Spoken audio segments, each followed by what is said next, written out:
चलिए, hello everyone, good afternoon. Last turn पर हम लोग बात कर रहे थे सेकंड लॉ ऑफ थर्मोडायनेमिक्स की, और सेकंड लॉ में हमने देखा था कि एक इंडिपेंडेंट सेंटेंस नहीं होता है जो सेकंड लॉ को सफाइस करता है। बहुत सारे अलग अलग स्टेटमेंट्स होते हैं, बहुत सारे अलग अलग सेकंड लॉ के अंदर हम बोल सकते हैं डेफिनेशंस हो सकती है। तो उसमें से हम लोगों ने एक डेफिनेशन सबसे पहले देखी थी, Kelvin Planck statement for second law of thermodynamics. Starting सबको याद होगी, मैं जल्दी से रिकैप बता देता हूँ। स्टार्टिंग हम लोगों ने करी थी कंसेप्ट ऑफ हीट इंजन से। हमने बताया था हीट इंजन क्या करता है, हाई टेम्परेचर सोर्स से हीट एक्सट्रैक्ट करता है, कुछ पार्ट को यूजफुल वर्क में कन्वर्ट करता है, और रिमेनिंग पार्ट जो वर्क में कन्वर्ट नहीं कर पाता है उसे वो वेस्ट हीट के फॉर्म में सिंक में रिलीज कर देता है। और यहाँ हमने देखा था कि जो एफिशिएंसी होती है हीट इंजन की, तो सबसे पहला फॉर्मूला हमने देखा था, एक्सप्रेशन देखा था एफिशिएंसी ऑफ हीट इंजन, वो होता है 1 माइनस Q2 बाय Q1। फिर हमने ये बताया था कि साइक्लिक प्रोसेस सबको याद है। साइक्लिक प्रोसेस में वर्क करने वाले हीट इंजन के लिए Q2 कभी भी जीरो नहीं होगा। Q2 हमेशा नॉन जीरो वैल्यू होगी। नॉन जीरो होने का मतलब कुछ ना कुछ हीट तो है जो उसे सिंक में रिलीज करनी पड़ेगी। Q2 कभी भी जीरो नहीं हो सकता है। Q2 नॉन जीरो होने का मतलब कुछ हीट तो वो सिंक में रिलीज करेगा, और Q2 अगर जीरो नहीं होगा तो जो उसकी एफिशिएंसी है वो कभी भी 100% नहीं हो सकती है। तो जो एफिशिएंसी है इंजन की वो हमेशा हमेशा लेस देन 100% होगी। और यहीं से हमारा फर्स्ट स्टेटमेंट था केल्विन प्लैंक स्टेटमेंट, सबको याद होगा। यहाँ से हमने फर्स्ट स्टेटमेंट दिया था।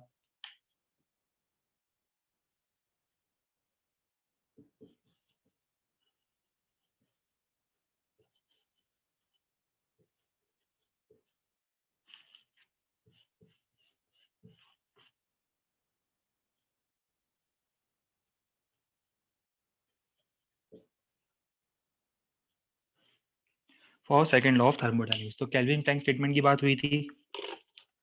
फिर इसके बाद लास्ट टर्न पर हम लोग कार्नोट साइकिल की बात कर रहे थे, कार्नोट इंजन की बात कर रहे थे। जो डेफिनेशन हम लोगों ने बताई थी कार्नोट साइकिल के लिए, जो हम लोगों ने कंप्लीट उसका जो वर्किंग प्रोसेस देखा था, कार्नोट इंजन बोल दो, कार्नोट साइकिल बोल दो।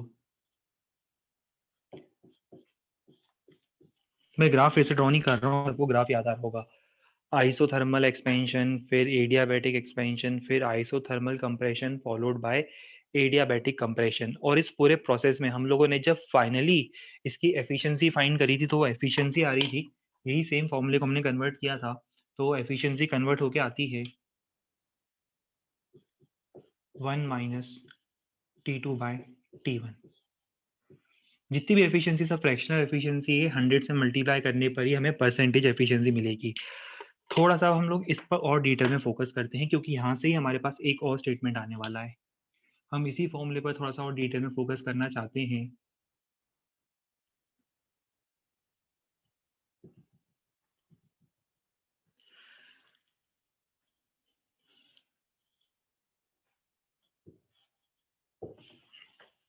वर्किंग सब्सटेंस,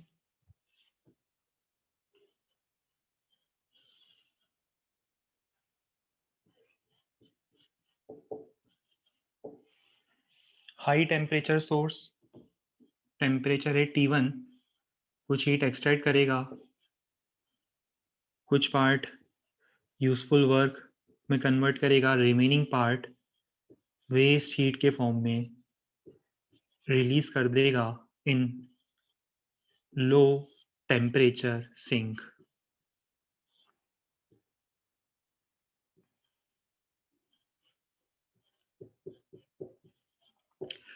देखो, थोड़ा सा यहाँ पे मैं टेक्निकल डिटेलिंग और देना चाहता हूँ। हालांकि स्टेटमेंट वगैरह जरूर भी हम बताएंगे, थोड़ा सा टेक्निकल डिटेलिंग और देना चाहता हूँ। जो सेकंड स्टेटमेंट होगा, सेकंड लॉ का जो आज हम स्टेटमेंट पढ़ेंगे, वो कार्नोट इंजन से ही रिलेटेड है। पहले स्टेटमेंट ध्यान से सुनना। कोई भी आइडियल इंजन, कोई भी आइडियल रिवर्सिबल इंजन जो आप किसी हाई टेम्परेचर सोर्स और लो टेम्परेचर सिंक के बीच में बनाते हो, हाई टेम्परेचर सोर्स T1 और लो टेम्परेचर सिंक T2 के बीच में बनाते हो, उसकी एफिशिएंसी इस एफिशिएंसी को एक्सीड नहीं कर सकती है। मतलब ये जो हमने एफिशिएंसी लिखी है, ये मैक्सिमम पॉसिबल एफिशिएंसी है। सपोज सपोज आपके पास 127 डिग्री सेल्सियस पर सोर्स है, सोर्स का टेम्परेचर इज 127 डिग्री सेल्सियस और सिंक का टेम्परेचर है मान लो 27 डिग्री सेल्सियस। आप इन दोनों के बीच में एक इंजन बनाना चाहते हो, एक ऐसा इंजन जो यहाँ से हीट ले, कुछ वर्क करे और उसके लिए सिंक ये हो। तो सोर्स का टेम्परेचर, सिंक का टेम्परेचर आपको गिवन है, और अगर आप इन दोनों के बीच में इंजन बनाते हो तो इन दोनों के बीच में बनने वाले इंजन की मैक्सिमम एफिशिएंसी होगी 1 माइनस T2, ये हो जाएगा 300 डिवाइडेड बाय T1, ये इतना हो जाएगा 400, ये हो जाएगा 1/4। परसेंटेज में कन्वर्ट करोगे तो परसेंटेज में कन्वर्ट करने पर 25%, 25% हो जाएगी इसकी मैक्सिमम पॉसिबल एफिशिएंसी जो आप किसी इंजन की ऑब्टेन कर सकते हो इस सेम टेम्परेचर के सोर्स और सिंक के बीच में। इससे ज़्यादा कभी आप ऑब्टेन कर ही नहीं सकते। अगर आइडियल इंजन भी बनता है, एक आइडियल इंजन भी बनाते हो तो उस आइडियल इंजन की एफिशिएंसी 25% से ज़्यादा नहीं होगी इन दोनों के बीच में। और रियल इंजन होगा तो उसकी एफिशिएंसी तो ऑब्वियस सी बात है इससे भी और कम होगी, क्योंकि वहाँ पर कुछ और लॉसेस होते हैं, बट आइडियल इंजन के लिए भी मैक्सिमम पॉसिबल एफिशिएंसी ये होगी। तो बस यही हमारा स्टेटमेंट है जो हम लोग अभी यहाँ पर फ्लैश करेंगे। मैं एक बार पहले स्टेटमेंट अब बता देता हूँ।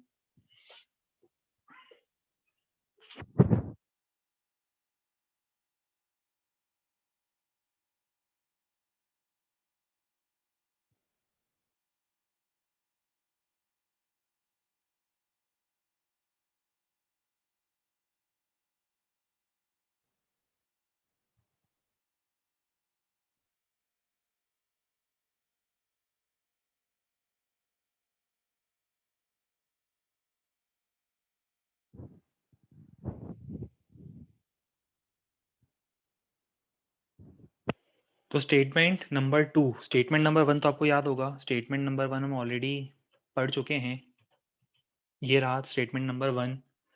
अब हम आज बात करेंगे स्टेटमेंट नंबर 2 की, जो एग्जैक्ट न्यूमेरिकल वैल्यू इम्पोज कर देता है इंजन की एफिशिएंसी पर। तो it is impossible to create a heat engine, एक ऐसा हीट इंजन बनाना इम्पॉसिबल है जो हाई टेम्परेचर सोर्स और लो टेम्परेचर सिंक के बीच में वर्क करता हो और जिसकी एफिशिएंसी इस न्यूमेरिकल वैल्यू से ज़्यादा आए। और ये कार्नोट ने प्रूव किया था अपने पेपर्स में। उन्होंने जो पेपर्स पब्लिश किए थे उस टाइम पर, शायद मेरे ख्याल से 1700 के आसपास की बात होगी जितना मुझे याद आ रहा है, जब भी उन्होंने पेपर ही पब्लिश किए थे तब उन्होंने अपने पेपर्स के अंदर ये प्रूव भी किया था कि इंजन की एफिशिएंसी इससे ज़्यादा नहीं हो सकती। हालांकि आपके इसमें स्टेटमेंट है, प्रूव नहीं है, इसका भी डिटेल्ड प्रूफ होता है कि यही मैक्सिमम एफिशिएंसी क्यों होती है। बट हाँ, ये स्टेटमेंट हमारे लिए इंपॉर्टेंट होगा, हमें याद करना है।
चलिए, अब हम लोग इंजन की तो बात कर चुके हैं, अभी क्वेश्चन करेंगे। क्वेश्चन करने से पहले मुझे एक टर्म और ऐड करना है। अभी हम लोग इंजन की तो बात कर चुके हैं, बट एग्जैक्टली इंजन का रिवर्स साइकिल अगर हम फॉलो करते हैं, जो अभी आप लोगों ने फ्लो चार्ट देखा है, अगर इसका बिल्कुल रिवर्स ऑर्डर फॉलो करते हैं, तो रिवर्स ऑर्डर फॉलो करने पर हमें एक बहुत नई इंटरेस्टिंग चीज मिलती है, जिसे हम बोलते हैं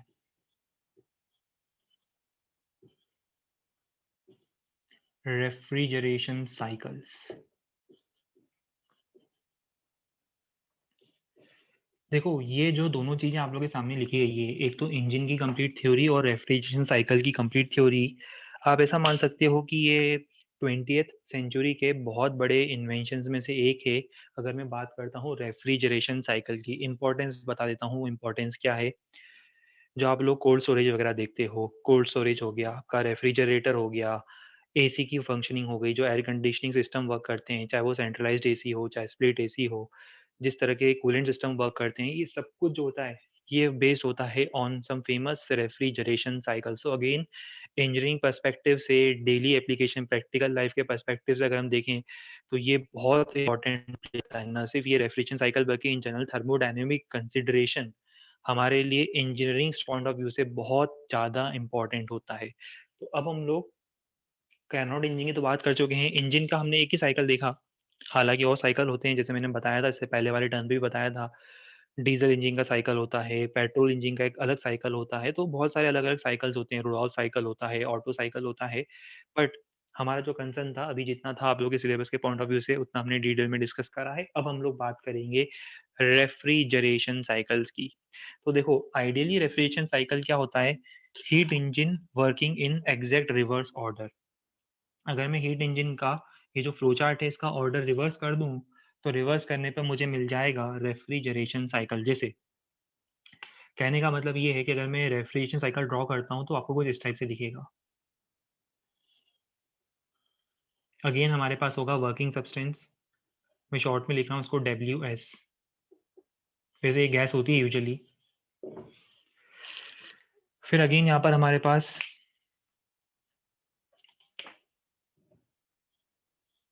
high temperature, low temperature, source और सिंक होंगे।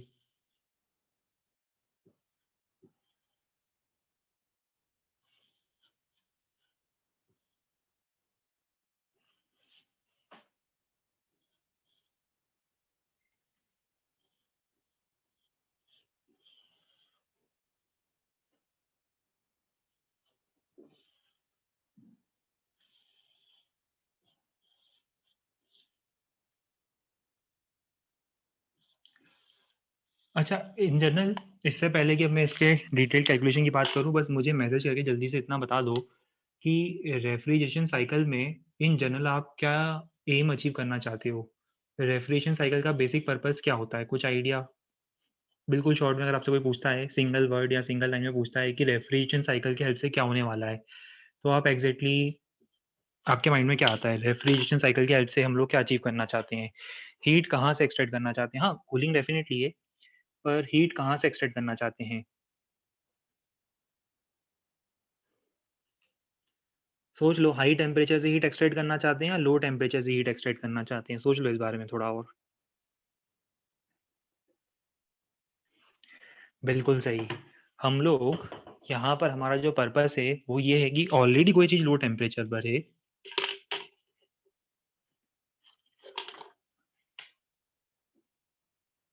लो टेम्परेचर ऑब्जेक्ट, मान लो टेम्परेचर है T2, सराउंडिंग है हायर टेम्परेचर पर।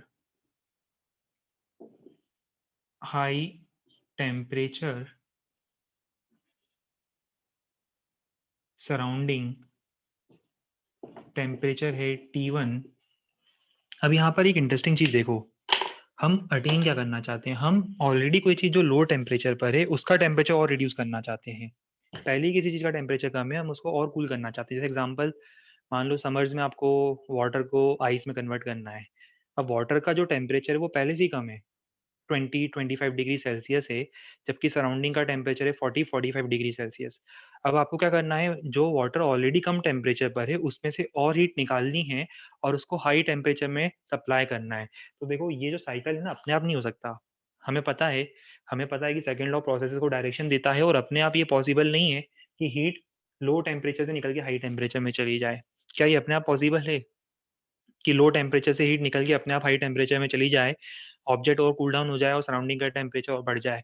पॉसिबल नहीं है। सेकंड लॉ के अकॉर्डिंग तो जो प्रॉपर डायरेक्शन होती है, वो डायरेक्शन क्या होती है, हाई टेम्परेचर से हीट फ्लो करती है लो टेम्परेचर पर।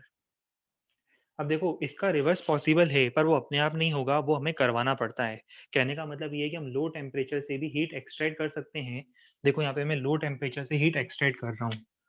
Q2 is the amount of heat which is being extracted from a low temperature object और उसे मुझे हाई टेम्परेचर सराउंडिंग में ट्रांसफर करना है, पर अपने आप नहीं होगा, इस बार मुझे वर्क करना पड़ेगा। ये इंजन की तरह नहीं है। इंजन में हमें वर्क मिलता था, इस बार हमें वर्क करना पड़ रहा है। टू बी वेरी प्रिसाइज, अगर आप लोगों ने कभी ऑब्जर्व किया हो, रेफ्रिजरेटर की जब हम बात करते हैं तो रेफ्रिजरेटर के अंदर होता है कंप्रेसर। सुना होगा कंप्रेसर पे वारंटी है 10 साल 15 साल जितनी भी वारंटी है। तो कंप्रेसर में होता क्या है, कंप्रेसर में बेसिकली क्या होता है, आप वर्क करते हो, अब आप वर्क नहीं करते हो, इलेक्ट्रिकल एनर्जी वर्क है। इलेक्ट्रिकल एनर्जी क्या करती है, कंप्रेसर के अंदर गैस को कंप्रेस करने में वर्क करती है। गैस को कंप्रेस करने में हम वर्क कर रहे हैं। और वो जो कंप्रेस है ना, उसे आप क्या करते हो, एक बहुत थिन ऑरिफाइस या नोजल की हेल्प से आप उसे एक्सपेंड होने देते हो। इमेजिन करो, पहले आपने गैस को कंप्रेस करा, पहले आपने क्या करा, पहले आपने गैस को कंप्रेस करा with the help of compressor. शायद वापस ऑडियो इशू आ रहा है, 1 मिनट वेट करते हैं।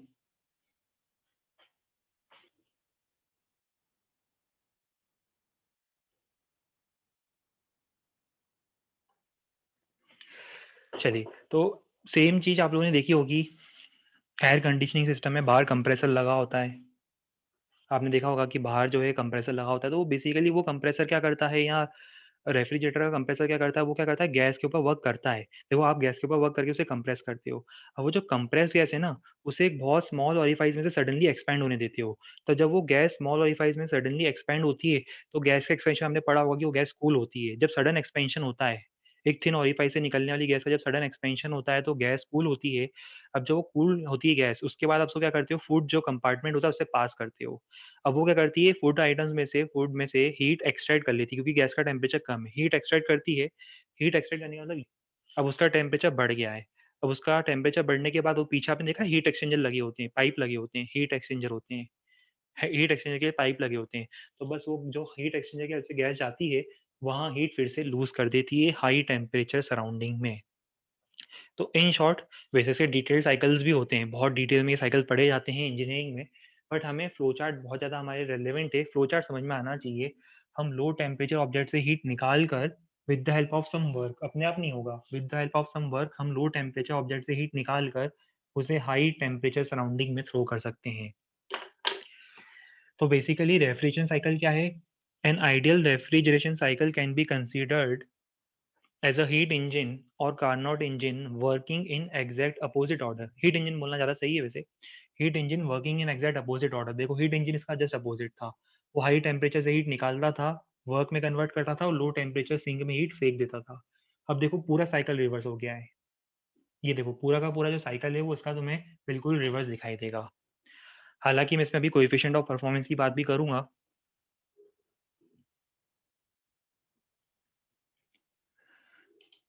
बट इससे पहले हम लोग ये जो फ्लो चार्ट है पहले कॉपी में ड्रॉ करेंगे।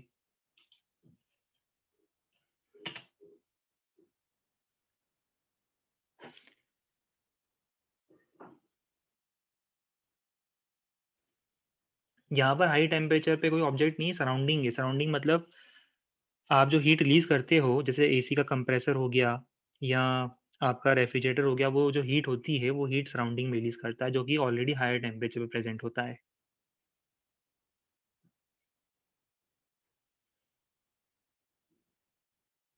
आइडियल रेफ्रिजरेशन साइकिल की अगर हम बात करें तो वो हीट इंजन या कार्नोट साइकिल्स हैं, basically working in just reverse order, opposite order.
चलिए अब इसके बाद हम लोग इसमें एक टर्म और ऐड करेंगे और टर्म होता है कोएफिशिएंट ऑफ परफॉर्मेंस। जैसे यहाँ पर एफिशिएंसी हुआ करती थी उसी तरह से हम लोग यहाँ पर एक टर्म डिफाइन करेंगे। टर्म होगा coefficient of performance represented by beta. यहाँ तक शायद विजिबल होगा वैसे बोर्ड, जस्ट शायद बॉर्डर लाइन विजिबल है यहाँ तक। ठीक है, कोएफिशिएंट ऑफ परफॉर्मेंस बीटा की हम लोग बात करना चाहते हैं। देखो कोएफिशिएंट ऑफ परफॉर्मेंस को यहाँ पर डिफाइन करने का मेथड अगेन बहुत सिंपल है, बहुत इजी है मेथड, प्रोसेस है। बीटा इज डिफाइंड एज वही जिसे वहाँ पे डिफाइन करते थे, बस वहाँ एफिशिएंसी होती थी। यहाँ पर मैचिंग टर्म में कोएफिशिएंट ऑफ परफॉर्मेंस उसे हम बोलते हैं desired output divided by required input. देखो परफॉर्मेंस जितना अच्छा कब होगा, जब कम से कम इनपुट देने पर ज़्यादा से ज़्यादा अच्छा आउटपुट हमें मिल जाए। जितना डिजायर्ड आउटपुट हम चाहते हैं, कम से कम इनपुट देने पर जितना हमें अच्छा आउटपुट मिल जाए, हम बोलते हैं कोएफिशिएंट ऑफ परफॉर्मेंस उतना अच्छा होगा। जैसे कम से कम टाइम देकर अगर आप ज़्यादा से ज़्यादा अच्छे मार्क्स ला पाते हो तो आप बोल सकते हो कि आपका जो परफॉर्मेंस का कोएफिशिएंट है वो अच्छा है। सेम केस यहाँ पर इन जनरल टर्म है ये कि जितने कम इनपुट में रिक्वायर्ड इनपुट क्या है, जो भी रिक्वायर्ड इनपुट है, जितने कम से कम रिक्वायर्ड इनपुट में हम जितना अच्छे से अच्छा डिजायर्ड आउटपुट ऑप्टिंग कर सकें, हम बोलेंगे इसका कोएफिशिएंट ऑफ परफॉर्मेंस उतना ही अच्छा होगा। बस अब मुझे ये बताओ कि यहाँ पर डिजायर्ड आउटपुट में मैं क्या लिखूं। ये तीन वैल्यूज दिख रही है, जल्दी से मुझे बताओ कि Q1 Q2 W3 में क्या लिखूं मैं न्यूमरेटर में। न्यूमरेटर में क्या है डिजायर्ड आउटपुट?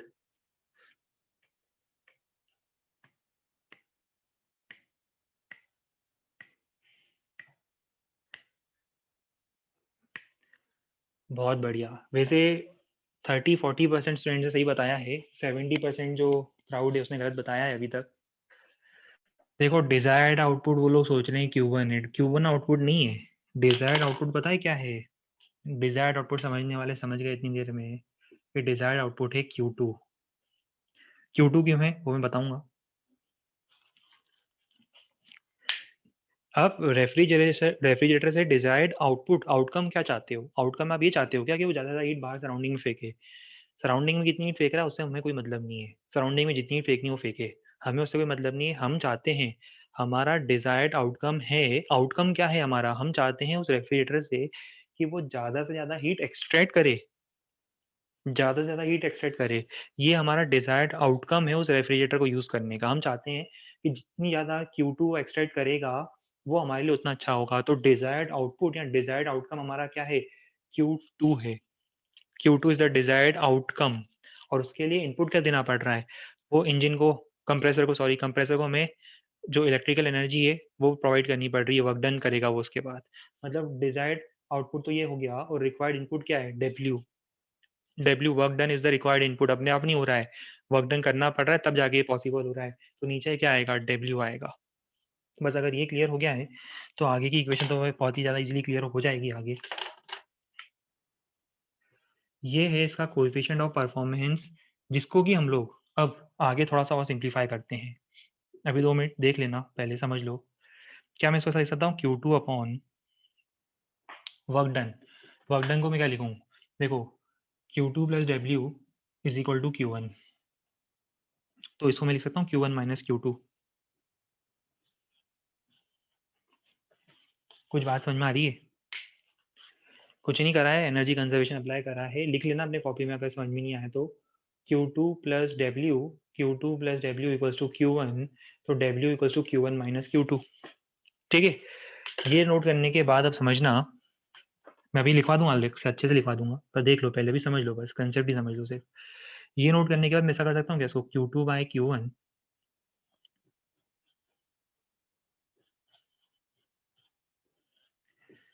देखो ये मैंने क्या करा है, बताओ हम लोगों ने क्या करा है यहाँ पर? कुछ भी नहीं करा है, हमने पूरे एक्सप्रेशन को Q1 से डिवाइड कर दिया है। पूरे एक्सप्रेशन को अगर मैं Q1 से डिवाइड करूंगा तो मुझे ये मिलेगा। इसके बाद इसको मैं लिख सकता हूँ T2 by T1 1 minus T2 by T1। समझ में आ गया होगा? प्रूव करना बहुत ईजी था।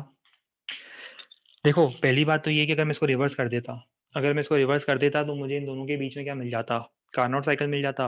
और उसके लिए हमने देखा ही था एंट्रोपी के हेल्प से कि वो जो वैल्यू आती है वो आती है T2/1 की वैल्यू आती है T2/T1। तो बस उसी एक्सप्रेशन को हमने यहाँ पे यूज करा है, Q2/Q1 is equal to T2/T1। उसको यहाँ प्लेस करा, इसको थोड़ा सा और सिंप्लीफाई करो।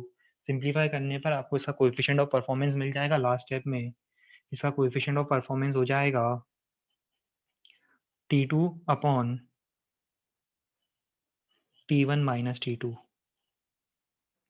ये इंपॉर्टेंट फॉर्मूला है हमारे लिए।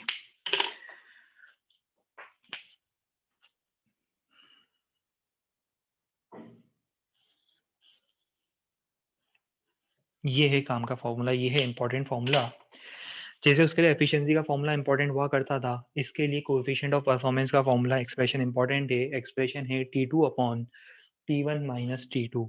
ध्यान रहे इसमें T1 T2 क्या है, तो T1 हाई टेम्परेचर सराउंडिंग है, T2 वहां से जहां से हम हीट एक्सट्रैक्ट कर रहे हैं, जो कैबिनेट होगा, कूलिंग कैबिनेट होगा, उसकी बात कर रहे हैं यहाँ पर हम।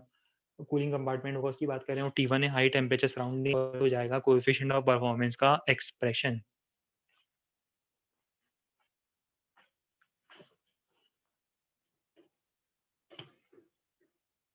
मैं इसमें एक और फॉर्मूला ऐड करना चाहता हूँ, बट काम करता हूँ, मैं स्लाइड के हेल्प से बता देता हूँ वो फॉर्मूला। देखो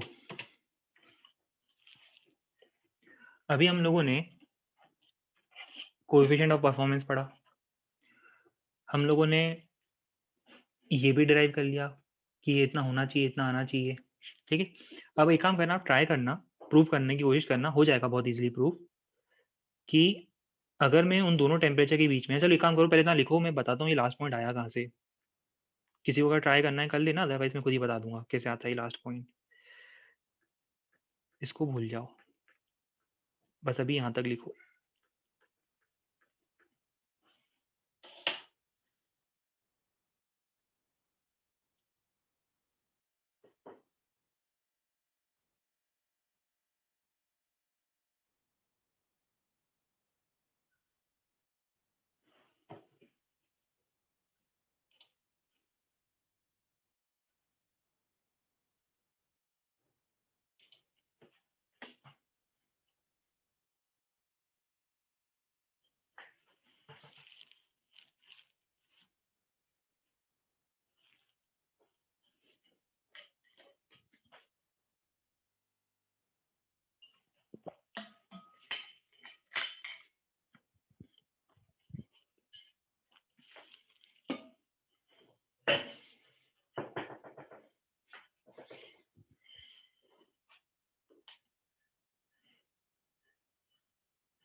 ठीक है, देखो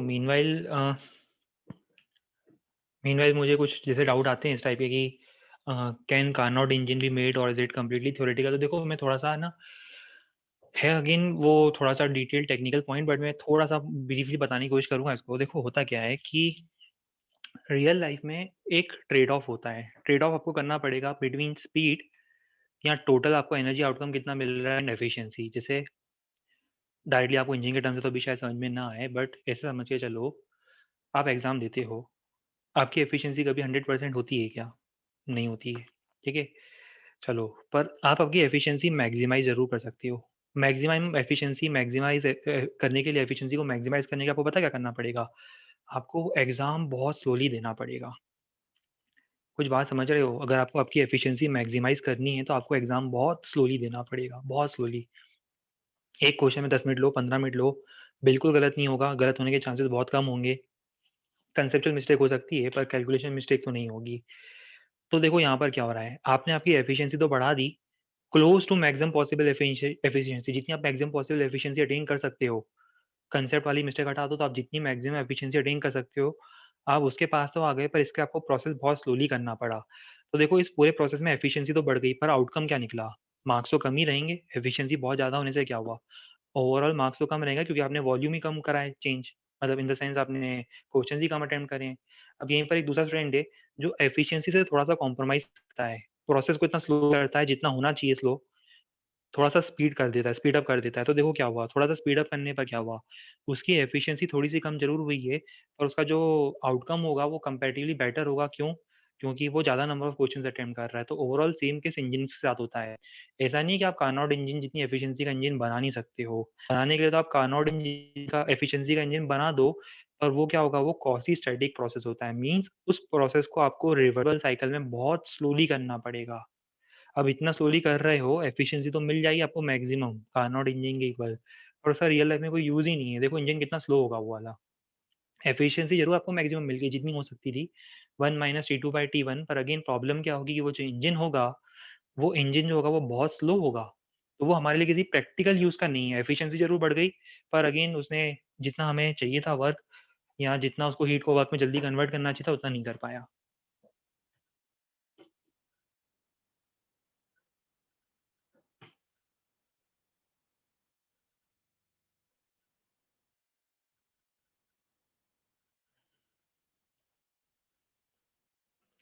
चलिए लास्ट वाला एक्सप्रेशन सब लोगों ने डिराइव कर लिया होगा।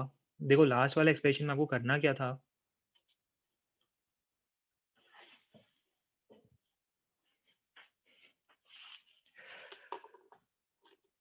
यहाँ डिराइव कर देते हैं। अभी हम लोगों ने ये लिखा था बीटा का एक्सप्रेशन। बीटा का एक्सप्रेशन कितना आया था ये देखो, T2/T1 अपॉन 1 माइनस T2/T1, ये बीटा का एक्सप्रेशन था। अभी ये जो फॉर्मूला मैं निकालने वाला हूँ, डिराइव करने वाला हूँ, उसका यूज देखो क्या है। जैसे सपोज पर आपके पास दो टेम्परेचर हैं अलग अलग, 127 डिग्री सेल्सियस और 27 डिग्री सेल्सियस। इन दोनों टेम्परेचर के बीच में आप क्या बना सकते हो, आप इंजन भी बना सकते हो। इंजन बनाने पे क्या होगा, वो यहाँ से हीट एक्सट्रैक्ट करेगा, हाई टेम्परेचर से हीट एक्सट्रैक्ट करेगा। देखो इंजन बनाएंगे तो क्या करता है, हाई टेम्परेचर से हीट निकालता है, कुछ वर्क करेगा, लो टेम्परेचर में बची हुई हीट जो है सिंक में फेंक देगा, जो कन्वर्ट नहीं कर पाया। इसका अपोजिट आप इन दोनों टेम्परेचर के बीच में रेफ्रिजरेशन साइकिल भी बना सकते हो, जो पहले से कम टेम्परेचर पर है उससे और हीट निकाल दे, इससे और हीट निकाल दे। कुछ हमें वर्क करना पड़ेगा, वो हीट कहाँ फेंक दे, हाई टेम्परेचर पर फेंक दे, जो डायरेक्टली पॉसिबल नहीं थी, पर वो भी पॉसिबल था। T1 T2 के बीच में अगर मैं रेफ्रिजरेशन साइकिल बनाता हूँ तो इतना कोएफिशिएंट ऑफ परफॉर्मेंस आएगा। पर इन्हीं दो टेम्परेचर के बीच में, इन्हीं दो टेम्परेचर के बीच में अगर मैं इंजन बनाता हूँ तो उसकी एफिशिएंसी कितनी होगी? क्या दिख रहा है? ये देखो, ये जो है ये टर्म है ईटा, ये टर्म है ईटा, और ऊपर है 1 माइनस ईटा। देखो 1 माइनस ईटा करोगे तो वो T2/T1 होगा। तो मैं ऐसा लिखता हूँ beta is equal to 1 minus eta the whole upon eta. ये है relation between coefficient of performance and efficiency of an engine. अगर ये दोनों हम सेम टेम्परेचर सोर्स और सिंक, या दोनों सेम टेम्परेचर रीजन के बीच में बनाते हैं, तो इन दोनों के बीच में बनने वाले इंजन की और रेफ्रिजरेशन साइकिल की एफिशिएंसी और कोएफिशिएंट ऑफ परफॉर्मेंस में ये रिलेशन होगा।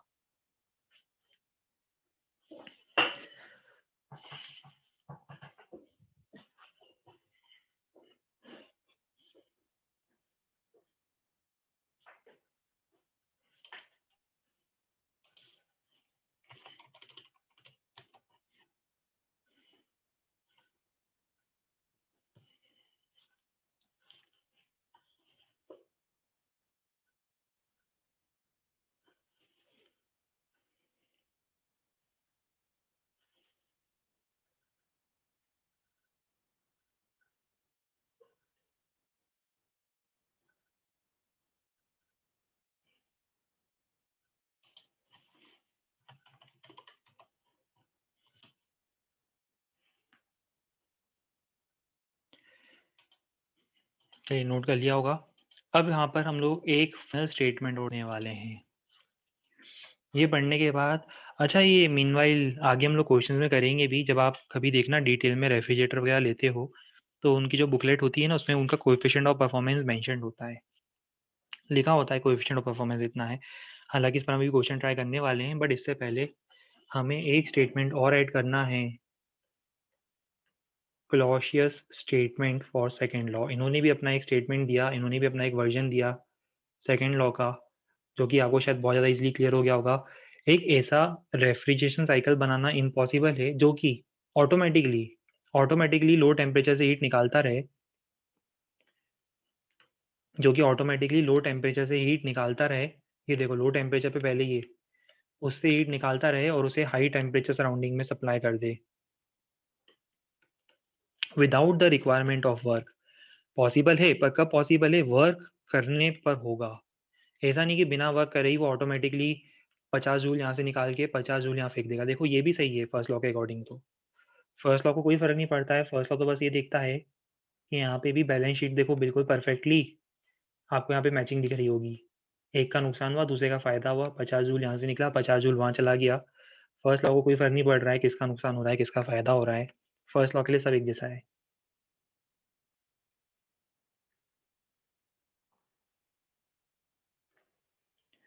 पर समझ में आ रहा होगा कि ये डायरेक्टली पॉसिबल नहीं है। क्लॉशियस ने यही कहा है कि डायरेक्टली पॉसिबल नहीं है कि बिना कुछ काम किए आप लो टेम्परेचर से हीट निकाल के हाई टेम्परेचर में फेंक दो, भले ही फर्स्ट लॉ इसको सपोर्ट कर रहा हो। देखो फर्स्ट लॉ जरूर सपोर्ट कर रहा है क्योंकि एनर्जी तो कंजर्व दिख रही है आपको, पर अब सेकंड लॉ बोलता है कि कुछ वर्क करना पड़ेगा। अगर कुछ वर्क करोगे तो ऑब्वियस बात है कि अब डायनेमिक्स चेंज हो गए। 30 जूल की आप हीट निकालोगे, 20 जूल का वर्क करना पड़ेगा उसके लिए, और ये टोटल मिला के 50 जूल जो है वो वेस्ट जो हीट है, वेस्ट हीट नहीं बोलना चाहिए, ये जो भी हीट है वो हमें सराउंडिंग में थ्रो करनी पड़ेगी।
सही नोट कर लिया होगा सब लोगों ने। अब हम लोग फाइनली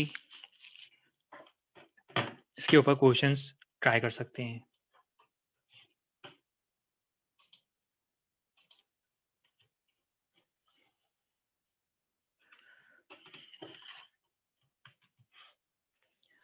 हालांकि जब आप एडवांस की बात करते हो तो एडवांस में फर्स्ट लॉ पे क्वेश्चन ज़्यादा आते हैं, सेकंड लॉ पे बहुत लिमिटेड क्वेश्चंस आए हैं, क्योंकि दिख रहा है कि वो बस डायरेक्टली आपको इजी दिखेगा, फॉर्मूला बेस्ड दिखेगा, 2-3 फॉर्मूले ही हैं और उससे इजी कुछ होगा नहीं। मेंस में जरूर सेकंड लॉ पर भी एम्फेसिस बहुत बार हुआ है, पर एडवांस में आप देखोगे ज़्यादा से ज़्यादा क्वेश्चन जो है वो फर्स्ट लॉ के ऊपर ही बेस्ड होते हैं। या तो हीट ट्रांसफर होगा या फर्स्ट लॉ होगा, उन सब के ऊपर ज़्यादा एम्फेसिस होता है। सेकंड लॉ पे रेयरली क्वेश्चंस आते हैं। मेंस में इक्वल कंटेंट है, सेकंड लॉ भी पूछ लेते हैं क्योंकि फॉर्मूले का ही एप्लीकेशन हो डायरेक्ट।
आंसर सबका आ गया होगा 5/8 और 50।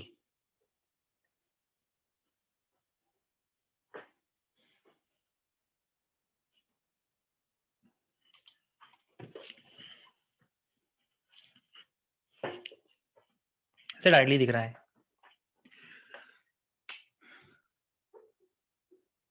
ये देखो 80 मेगावाट, जितना मुझे शायद याद आ रहा है वैल्यू इतनी की थी मैंने, 80 मेगावाट और ये 30 था शायद। हर सेकंड में 80 मेगा जूल यहाँ से निकालता है, इसको मैंने इसलिए 80 मेगावाट लिखा है। और हर सेकंड में 30 मेगा जूल जो है वो यहाँ पर रिलीज कर रहा है, इसको इसलिए मैंने 30 मेगावाट लिखा है। तो उसका मतलब वर्क डन किस रेट से होगा, यहाँ पे डब्ल्यू का मतलब वर्क डन तो है, बट ऑब्वियसली बात है पर सेकंड मेजर कर रहा हूँ, तो ये पावर है, power output of the engine है ये। ठीक है, तो इसलिए पूछना मत प्लीज मुझसे कि यूनिट इससे क्यों लिखी है मैंने 50 मेगावाट। तो ऑब्वियस ही बात है, कल से ऐसा कुछ पूछना कि सर ये वर्क डन लिखा है सर आपने यहाँ पे मेगावाट में लिखा है, तो ये तो पावर होती है, तो ऑब्वियस बात है हम सबको पता है ये। ठीक है, बट हम ऐसा लिख क्यों रहे हैं, बेसिकली हम एक सेकंड की बात कर रहे हैं कि एक सेकंड के अंदर इंजन ओवरऑल कितनी हीट एक्सट्रैक्ट करता है, कितनी हीट रिलीज कर रहा है सिंक में और कितना वर्क कर रहा है। तो एक तो हमारा हो गया power output of the engine, engine का पावर आउटपुट आ गया। दूसरा हमसे पूछा इंजन की एफिशिएंसी कितनी होगी, तो बस इंजन की एफिशिएंसी निकालना कोई ज़्यादा डिफिकल्ट रास्ता नहीं, इंजन की एफिशिएंसी यूँ ही निकल जाएगी, डिवाइडेड बाय 80, 5/8। बिल्कुल कंसेप्चुअल बेसिस पर निकाला है हमने। इतना वर्क आउटपुट मिल रहा है हमें एक सेकेंड में और इतनी हीट देनी पड़ रही है, तो इतना हमारी उसकी इंजन की एफिशिएंसी हो जाएगी 5/8।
चलिए सबका आंसर ऑलमोस्ट मैच कर गया है।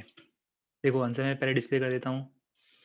एक आंसर आना चाहिए 2/3, और जो एफिशिएंसी की बात कर रहे हो वर्क आउटपुट की अगर हम बात करें तो ऑब्वियसली बात है वो मैं कैलोरीज में फाइंड नहीं कर सकता हूँ, वो मुझे जूल में ही आंसर रिपोर्ट करना पड़ेगा।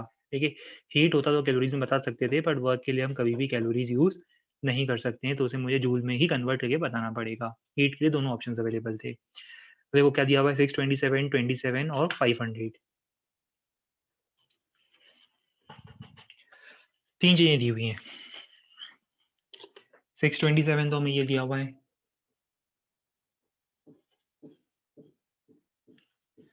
27 ये दिया हुआ है,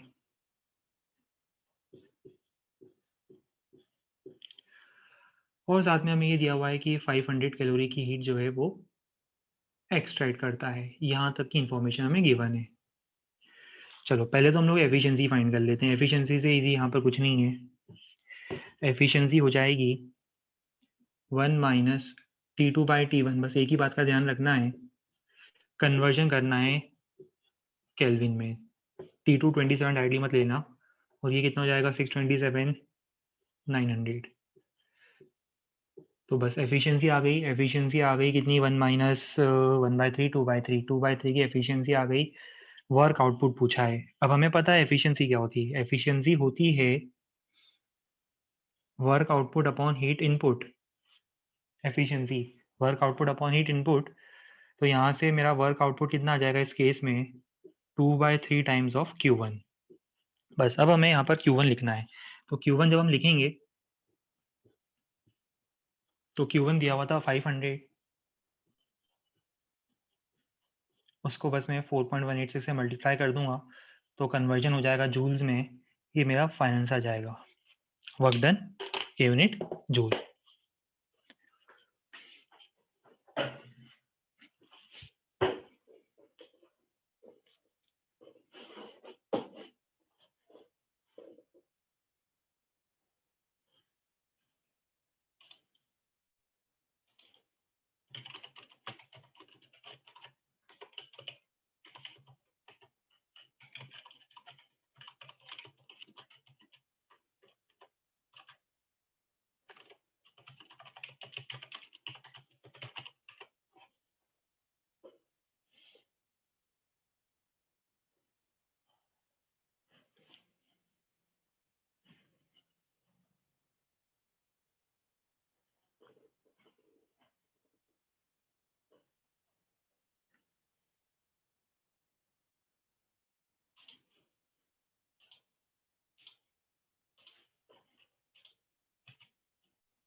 ठीक है, सबका आंसर आ गया है।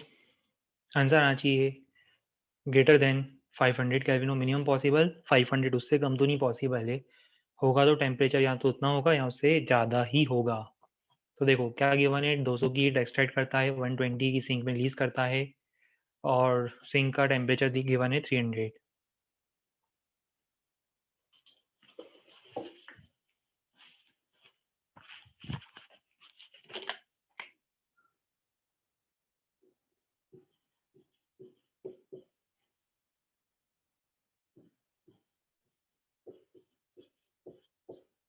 देखो ये गिवन है हमें।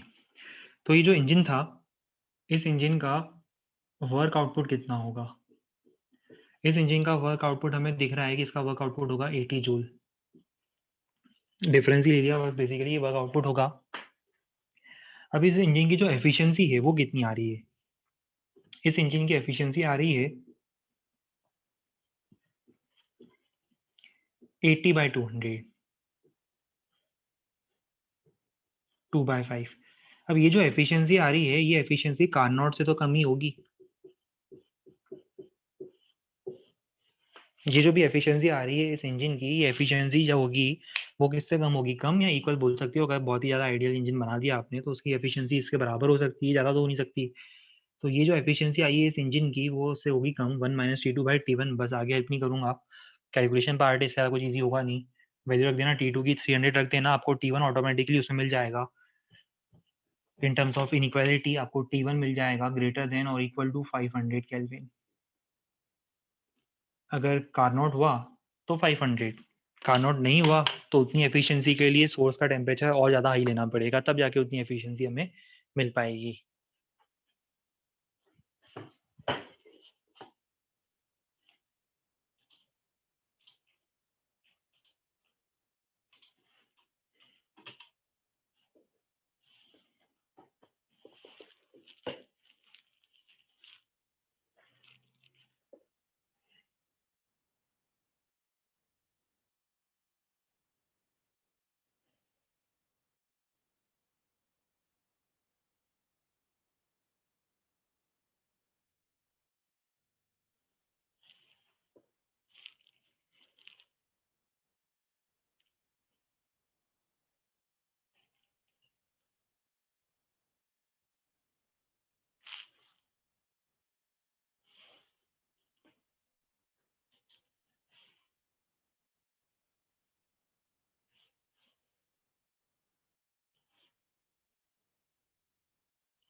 मैं आंसर फ्लैश कर देता हूँ।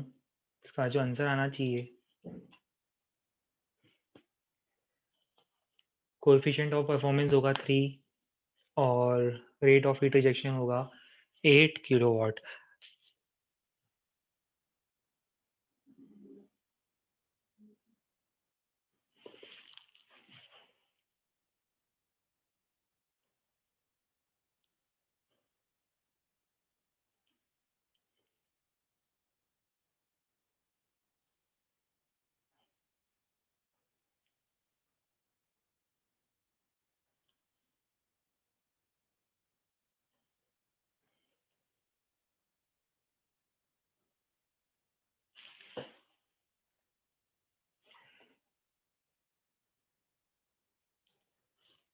चलिए, मैं कुछ क्वेरीज हो रही होगी यहाँ पे, शायद कुछ लोगों को ये माइंड में आ रहा होगा कि इसका कोएफिशिएंट ऑफ परफॉर्मेंस जो है वो 1 से ज़्यादा कैसे हो गया।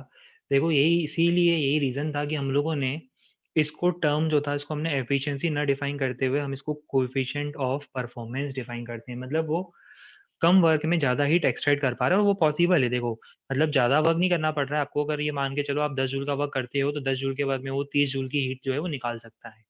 अल्टीमेटली आपको हीट निकालने के वर्क की जरूरत थी, तो 10 जूल का वर्क करोगे, 30 जूल की हीट निकालेगा और टोटल मिला के 40 जूल की जो हीट है वो सराउंडिंग में रिलीज कर देगा। ये इसका मीनिंग होता है अगर ये वैल्यू 3 होती है तो।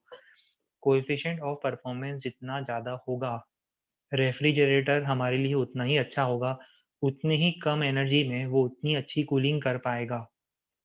ये बात समझ में आ रही है? उतनी ही कम वर्क में वो उतनी ही ज़्यादा अच्छी हीट एक्सट्रैक्ट कर पाएगा। और क्योंकि ये जो टर्म है ये 1 से ज़्यादा भी हो सकता है, ये 1 से ज़्यादा भी हो सकता है, यही रीज़न था कि लोगों ने इसे rather than calling it as efficiency और टर्मिंग इट एज़ एफिशिएंसी, उन्होंने इसे जो टर्म कॉइल करते हैं, इसके जो हम टर्म लोग यूज़ करते हैं, जिससे हम इसको रिप्रेजेंट करते हैं, वो होता है कोएफिशिएंट ऑफ परफॉर्मेंस। चलो क्वेश्चन सॉल्व करके देखते हैं। 360 किलो जूल पर मिनट निकालनी है हमें हीट और इनपुट दिया हुआ है 2 किलोवाट।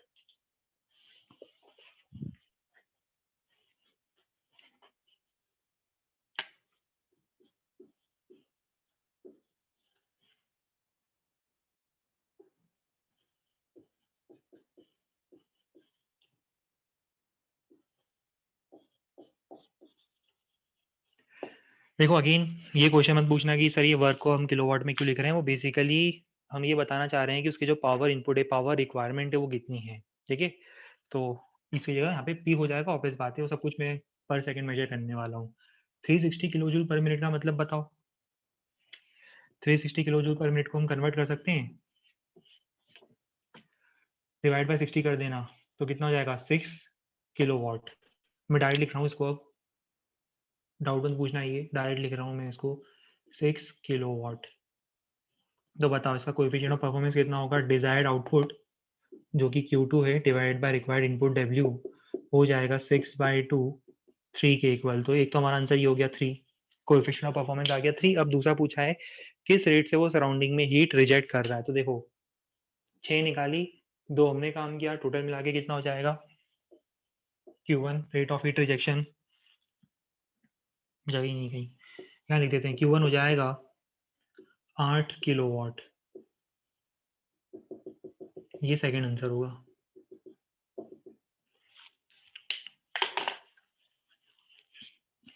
और देखो यहाँ से आपको एक चीज़ और क्लियर होनी चाहिए, क्योंकि इस तरह के उल्टे सीधे कंसेप्चुअल क्वेश्चन स्टूडेंट्स लाइफ में तो बहुत फेमस होते हैं कि अगर रेफ्रिजरेटर किसी क्लोज रूम में रखा हुआ है, किसी इंसुलेटेड क्लोज रूम में रखा हुआ है रेफ्रिजरेटर, और अगर हमें उस रूम को कूल करना हो तो क्या हम अगर रेफ्रिजरेटर का गेट खोल दें तो क्या उससे रूम कूल होगा या नहीं होगा। तो अगर आप क्लोज रूम के अंदर रेफ्रिजरेटर रखते हो और उसका गेट खोल देते हो तो अल्टीमेटली आपका जो रूम है वो हीटअप ही होगा, वो कूल नहीं होगा। रेफ्रिजरेटर की हेल्प से आपका रूम जो है वो हीटअप ही होने वाला है, वो कूल नहीं होने वाला है। बात शायद सबको समझ में आ जानी चाहिए। अल्टीमेटली नेट में तो क्या हो रहा है, नेट में तो, हाँ वैसे भी समझ लो, नेट में तो आप समझो ना कि क्लोज सिस्टम के अंदर आप एनर्जी दे ही रहे हो, इनडायरेक्टली आप वर्क कर रहे हो, क्लोज सिस्टम के अंदर आप एनर्जी दे रहे हो।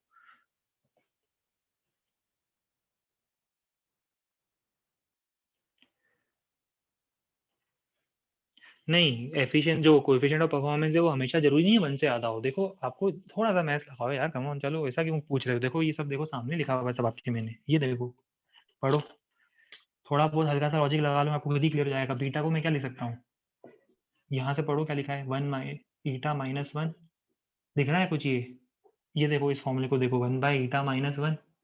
हाँ, अब ये जो एफिशिएंसी है, इंजन की एफिशिएंसी है, ये तो 1 से कम ही होती है ना। ऐसा तो नहीं कि इंजन कम हीट लेके ज़्यादा ही वर्क कर देगा, वो कभी होता ही नहीं है। तो इंजन की एफिशिएंसी तो 1 से कम होती है। अब देखो अगर ये वैल्यू एग्जैक्टली 0.5 हुई तो बीटा कितना होगा, 1। अरे ईटा अगर कोएफिशिएंट ऑफ, सॉरी, अगर एफिशिएंसी अगर 0.5 हुई, अगर एफिशिएंसी 0.5 हुई तो बीटा कितना होगा, कितना होगा, 1 होगा। अब समझ जाना, अगर ये 0.5 से कम हुआ, 0.5 से कम हुआ तो बीटा 1 से ज़्यादा हो जाएगा, 0.5 से ज़्यादा हुआ तो बीटा 1 से कम हो जाएगा। बहुत बेसिक लेवल का मैथ्स है। ये सब चीज़ें मैं नहीं बताऊंगा क्योंकि मुझे लगता है कि सभी को अपने आप ही क्लियर हो जाता होगा ये सब। अच्छा, लास्ट क्वेश्चन में 2/5 जो है वो मैक्सिमम एफिशिएंसी होगी? नहीं, देखो मैं थोड़ा सा लास्ट क्वेश्चन में अगर आपको डाउट है तो मैं फिर से बता देता हूँ लास्ट क्वेश्चन। मीनवाइल एक सेकेंड, ये देखो, ये जो इंजन है ना, मैंने ये बिल्कुल मेंशन नहीं करा है कि ये आइडियल इंजन है। तो इसकी जो एफिशिएंसी आई थी, इस इंजन की जो एफिशिएंसी आई थी, क्योंकि ये 200 जूल की हीट निकालता है, 120 जूल का रिलीज करता है सिंक में, तो इसकी जो एफिशिएंसी थी, इस इंजन की एफिशिएंसी 2/5 थी। ये तो इस इंजन की एफिशिएंसी और ये इंजन की एफिशिएंसी कार्नोट की एफिशिएंसी से तो कम ही होगी ना। अब समझ में आ गया? ये जो इंजन की एफिशिएंसी है ये कार्नोट की एफिशिएंसी से तो कम होगी ना। कोई भी इंजन बना लो, उसकी एफिशिएंसी कार्नोट की एफिशिएंसी से ज़्यादा नहीं हो सकती, उससे कम ही होगी। तो इस इंजन की एफिशिएंसी है 2/5, जो मैंने कार्नोट की एफिशिएंसी से कम रखी है। बिल्कुल सही करा है हम लोगों ने। आप निकाल के देख लेना, सॉल्व करना, आपको फाइनल रिजल्ट भी बिल्कुल वैसा ही मिलेगा। ठीक है, चलो अब हम आगे क्वेश्चन में प्रोसीड करते हैं। सेकंड पार्ट समझ में आ गया, rate of heat rejection to the surrounding.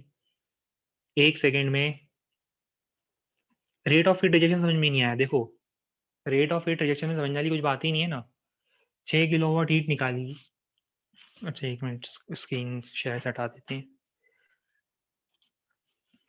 देखो, 6 किलोवाट Q2 है और वर्क डन है 2 किलोवाट, तो Q1 कितना होगा? Q1 होगा 8 किलोवाट, और वो 8 किलोवाट कहाँ जा रहा है? वो सराउंडिंग में तो रिजेक्ट करेंगे हम लोग, और कहाँ रिजेक्ट करोगे हीट को? जो हीट रिजेक्ट करोगे वो हीट कहाँ रिजेक्ट करोगे? ये जो हीट निकाली आपने और ये जो वर्क हुआ, दोनों मिलाकर ये जो कंप्लीटली हीट होगी, उसे आपको कहाँ रिजेक्ट करना है? हीट तो रिजेक्ट सराउंडिंग में जाके करना पड़ेगी हमें।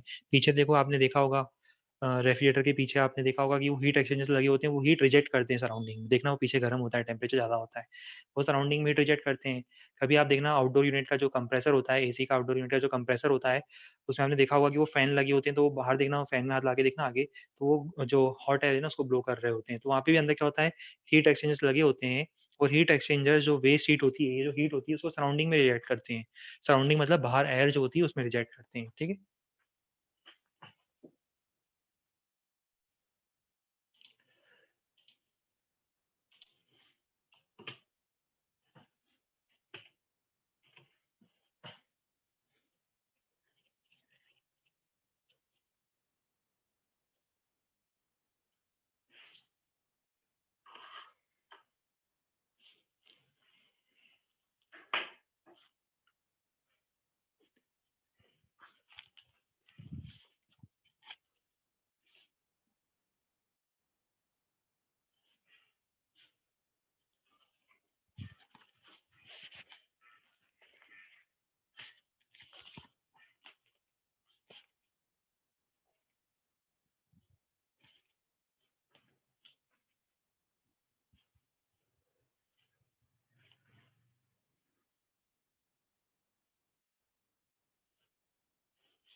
तो ये समझ में आ गया होगा। इन्वेंटर जो है वो झूठ बोल रहा है, उसका क्लेम बिल्कुल भी रीजनेबल नहीं है, और हेल्प की कुछ रिक्वायरमेंट लग नहीं रही है मुझे, सॉल्व कर लूँगे ना? क्या करेंगे, T2/T1 - T2 एक्सप्रेशन याद है? देखो, 2 डिग्री और 25 डिग्री, ठीक है, 2 और 25 और 13.5 ये वैल्यूज दिए। ये फॉर्मूला लगाएंगे हम, ये वाला फॉर्मूला लगाओ, तो यहाँ पे ऊपर क्या आएगा? 2 डिग्री सेल्सियस लेना था वैसे मुझे, पर 2 डिग्री सेल्सियस कर लूँगा मैं 275, और divided by T1 - T2। T1 - T2 कितना होगा? 25 - 2, तो 25 - 2 कितना हो जाएगा? 23। ये विजिबल है सबको? सबसे लास्ट में सॉल्यूशन करा है मैंने इसका। 275/23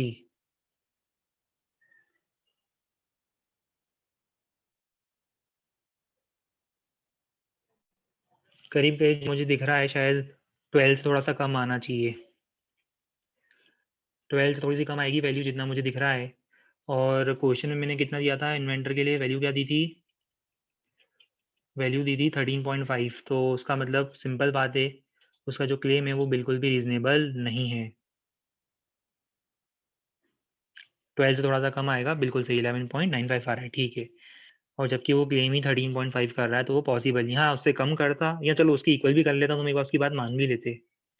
अगर उसके इक्वल भी बोल देता वो, वर्स्ट केस अगर उसकी इक्वल भी बोल देता तो मान लेते, चलो कि ठीक है, उसने आइडियल इंजन बना दिया होगा, सॉरी आइडियल रेफ्रिजरेशन साइकिल बनाया होगा। पर जो वो है वो क्लेम तो इससे भी ज़्यादा कर रहा है, जो कि थ्योरेटिकली पॉसिबल नहीं तो प्रैक्टिकली तो दूर की बात है।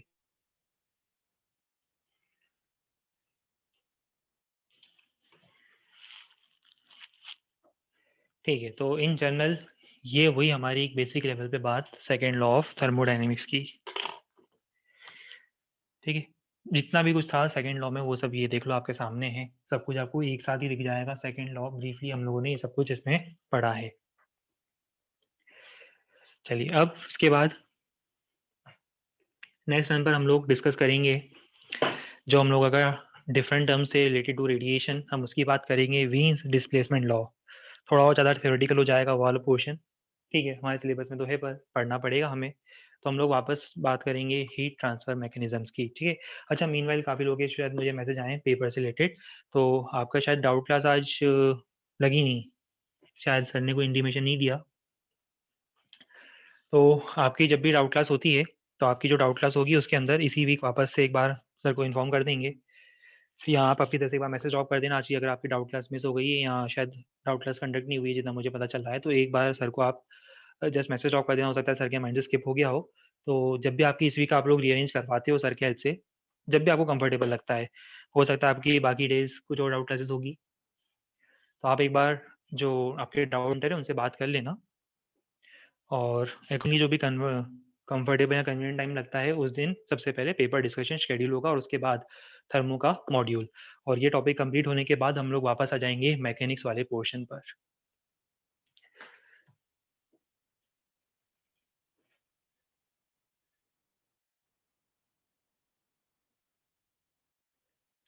थर्मो 1.5 क्लासेस, देखो एक्चुअली क्या है, एक क्लास तो थर्मो की बची है अब, है ना। एक क्लास में तो थ्योरी का डिस्कशन पूरा हो जाएगा, थोड़ा सा मैं बता देता हूँ, एक क्लास में डिस्कशन पूरा हो जाएगा। अब मेरा जो थोड़ा सा वो है, जो ऑर्डर होता है सीक्वेंस ऑफ इवेंट्स, वो थोड़ा सा डिफरेंट होता है।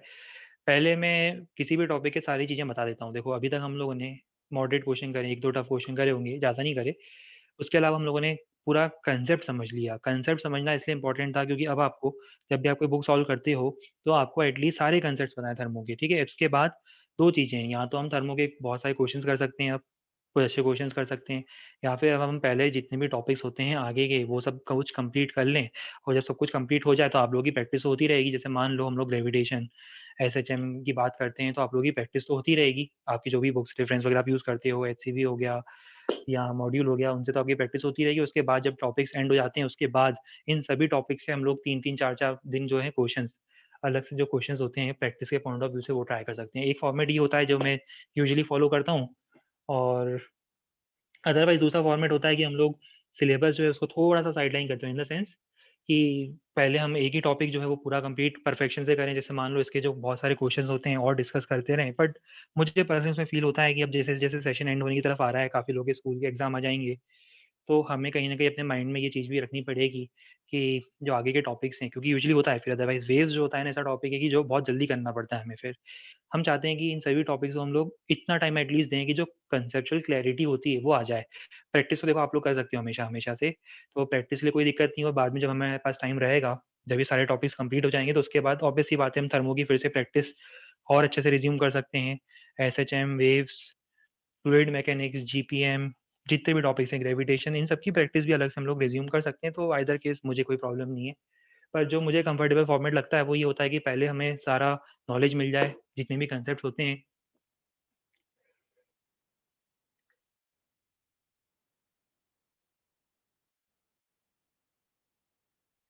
हाँ, थर्मो का थर्ड लॉ भी होता है। इनफैक्ट काफ़ी किसी ने डाउट पूछा है तो मैं बता दूँ कि थर्मो में 2 चीज़ें और होती हैं, ज़ीरोथ लॉ भी होता है और थर्ड लॉ भी होता है। अभी हम लोगों ने फर्स्ट और सेकंड लॉ पढ़ा है।